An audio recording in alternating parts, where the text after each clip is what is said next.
Hi darlings, thank you so much for joining me on my channel. Today I am doing my Color Rush Studio project and I am doing a process video using the Whispers of Spring collection, which is their February main kit. And I am documenting a day out at Disney. So I took my goddaughter and also my daughter out to Disney, and we are big Disney fans here, and so we go frequently, but this is a day that she got to go with her cousin, and so we met some other girls from church as well that are kind of their age, and we had a great day. So here you see me grabbing two of my pictures, and I am using this scrap paper. This is actually from their December kit, and I'm using this to mat the paper, to mat my photos. And I'm using this pink paper because my goddaughter has a little bit of pink there in her clothing, so I thought it was a great way to kind of bring in that pink so it wouldn't be so stark against the rest of the collection and papers. Okay, after I get that matted, I'm gonna bring them back, and you're gonna see me fidget with this a little bit here in the beginning because I am trying to see, I am working in outside the page protector 6x8 size because this is going to go in my daughter's album, which is a 6x8 album. And I am trying to figure out, am I going to have my holes on the left hand side or right hand side? This eventually will be a double spread. I will be doing another spread with more pictures in this collection. And I love the feminine look to this. There's a beautiful plaid in the background that definitely could be masculine, but I love the flowers and the butterflies. It just looks really girly, and I thought it was perfect for documenting their girls' day out. I love butterflies, if you know me, and so making these little clusters with butterflies and leaves and flowers was perfect. So I knew I needed a journaling spot, so I'm actually gonna cut out the label of one of these tags. I love that there's a page with all these beautiful tags. They're perfect for even adding pictures if you wanted to, and journaling as well. And so don't be afraid to cut those up to any size that you need.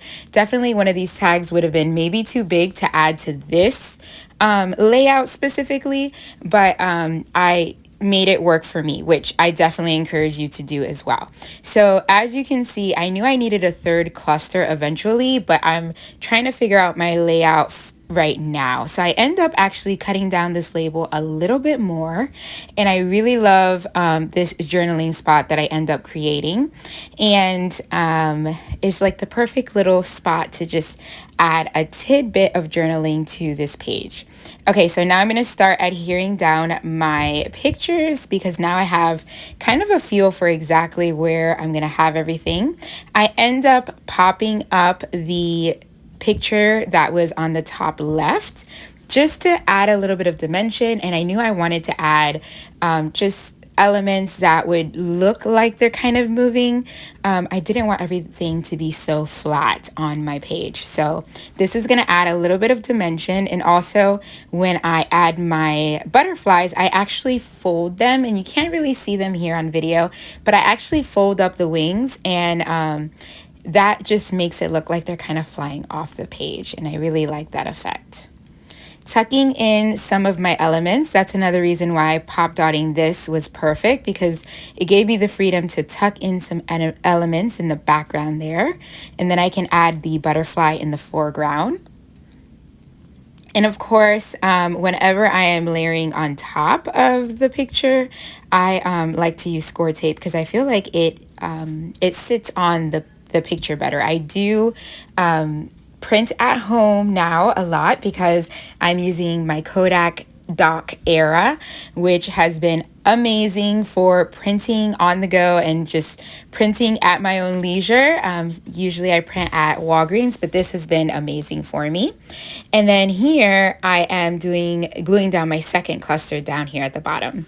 If you check, I am using a mono adhesive glue, and I love this green one because it is photo safe. It's acid free. It also gives me a little bit of time to kind of move move my elements so it doesn't glue down instantaneously. So it gives you a little wiggle room, which I love because I often have to shift things on my pages. Okay, so here I have 2 clusters already done. So now I'm like, okay, I definitely need to move towards seeing where my 3rd cluster is going to be, and of course adding my title.